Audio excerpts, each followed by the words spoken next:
And on today's show, how inserting a social media strategy can impact your marketing campaigns. Part 2 of this week's Online Social Media Marketing with nationally recognized financial social media marketer, Amy McElwain. Hi everyone, I'm Steve Savant, syndicated financial columnist and contributing author to Backroom Technician. Let's get down to business. Well, welcome to day 2, Amy. Thanks so much. Well, I have to say, yesterday was a dip your toe into it. I've been into this thing 3 years, and I'm thinking, like, here, I'm on a learning curve again. Here we go. Well, let's look at your, and I say, very colorful and very golf-oriented. As you know, most of our advisors play golf and are in some. Walk me through why this will help the male audience, especially because you know how unintuitive we are about things like this. Mm-hmm. Walk me through this. You know, this is just a fun graphic we created to really help people relate to social media, because oftentimes social media really gets thrown into one bunch. You know, Facebook, Twitter, LinkedIn, and they have trouble really distinguishing the differences on how they're being used. So what this does is it kind of breaks it down of how Facebook is. I like golf. This is the photos you share. Twitter is I am playing golf. You use hashtags. As it's happening. Mm-hmm, as it's happening right now. LinkedIn, it's more of a business network, so your skills include golf. YouTube, video, so watch me play golf. Foursquare is a location-based service where you can check into different locations. I think a lot of people do not know what Foursquare is. Give me just a little quick definition on that. Yeah, so Foursquare is a social networking application where you can check into various places. For example, if I'm at a restaurant, I can check into that restaurant, and what it's going to show me is other people that have checked in, as well as notes and recommendations on various food.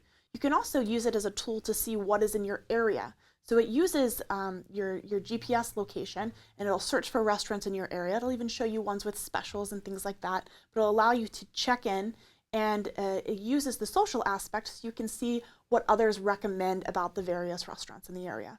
What about Instagram? Because I think everybody in the baby boomer, I don't think we're doing Instagram. No, they're getting started though, and do you know why? No. Because their kids are on Instagram.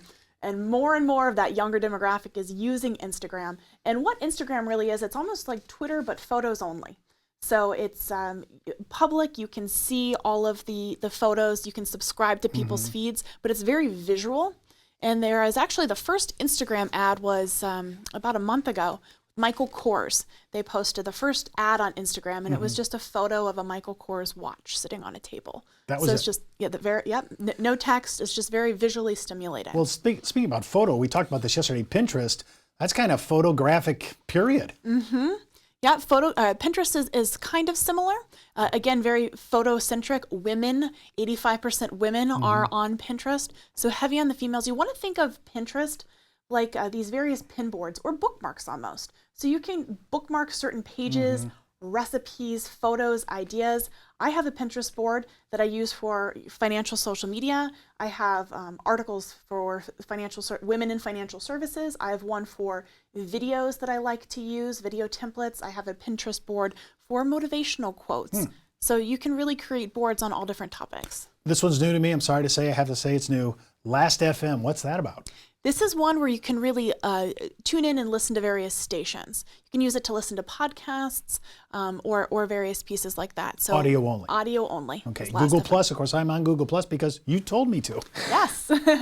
And Google Plus, this is a network that I've really been watching over the past year evolve. And at first, maybe even a year ago, I wasn't a huge fan of Google Plus. I didn't truly see it as a strong social network. I didn't see the unique value of people moving away and going on to Google Plus. However, what I've come to realize over the past year and what's really coming out is the SEO importance of Google Plus and the Google authorship. SEO for our audience? Search engine optimization.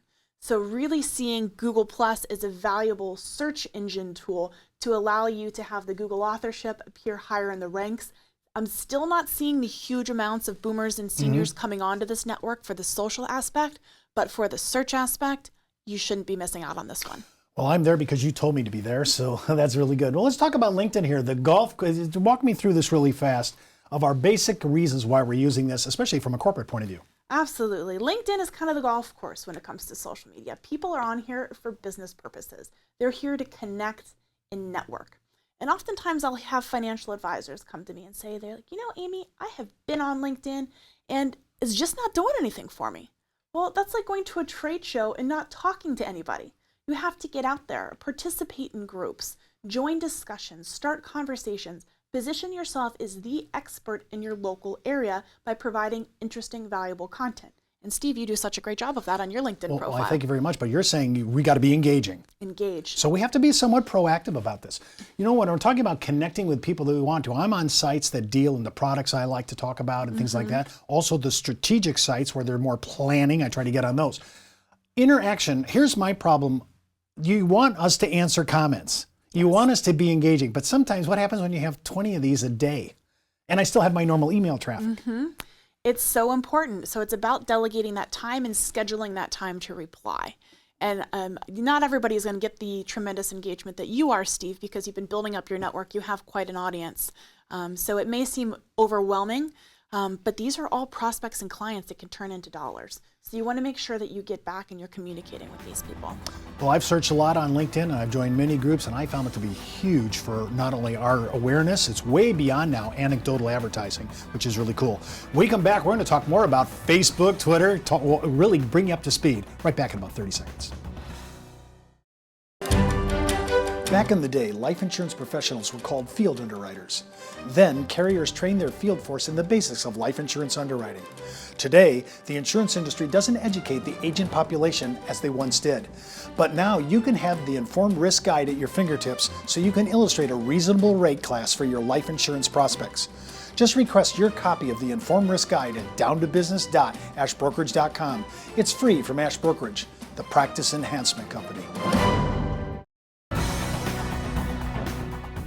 Well, Amy, walk me through this ROI. It is the holy grail of the analytics in our business who say, what do I get a return on investment here by playing it? And I say first of all, the investment threshold is so low. So talk a little bit about ROI and how this plays for your business.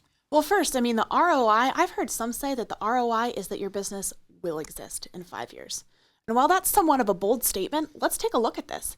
Email only really became mainstream among small businesses in the mid to late 90s. That's not too long ago. That's 15, 20 years. Imagine where your business would be today if you hadn't adapted to email. Communication is shifting again, and it's happening twice as fast. It's time to get on board with these social networks before your competitors do. LinkedIn in particular is one of the best networks to really see some of the ROI, particularly in the financial service industry, because you can see those money in motion events. If you can see here, over a third, 3 out of 5 advisors have gained a new client as a result of using LinkedIn. And of those, a third of them have gained over $1 million in assets under management. And the reason on that is you can see all of those money in motion events when people are changing jobs. And we all know what happens when people change jobs. It's that perfect opportunity for 401k rollovers and opportunities to address their financial situation. Let's look at Twitter for a second, because at first when I did this, I just said I felt like I was in that movie Singing in the Rain. I said I'm tweeting a refrain. Okay, so walk me through this, because this is more than just doing some at the moment extemporaneous kind of emotion, dumping it out on Twitter. Tell me how this plays in business. Twitter's kind of the cocktail party when it comes to social media. Lots of conversations happening at once. It's what's happening right now. And with social media, you have to take into consideration there's 2 parts. There's both a talking aspect and a listening.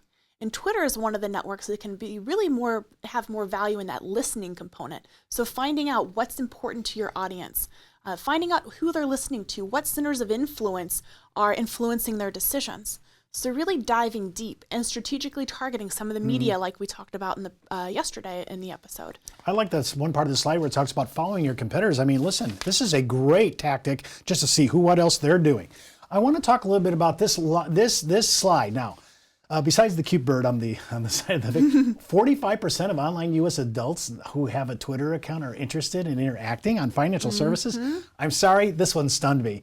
They actually want you to interact with them on this. Now, I didn't find this out until you told me, and then I started doing it, but yeah. Absolutely. And, Twitter is one of the rare networks where if people are having a conversation and you jump in from a third party, it's actually welcome.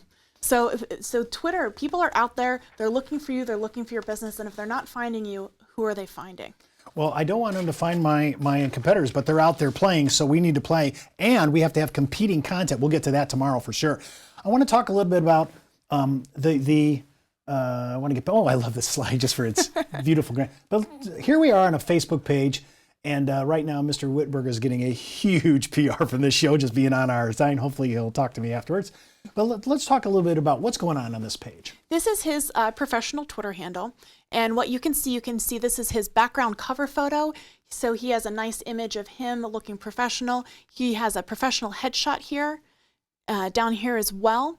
So you want to make sure that you have a nice professional looking background. You also want to link to your website in there as well.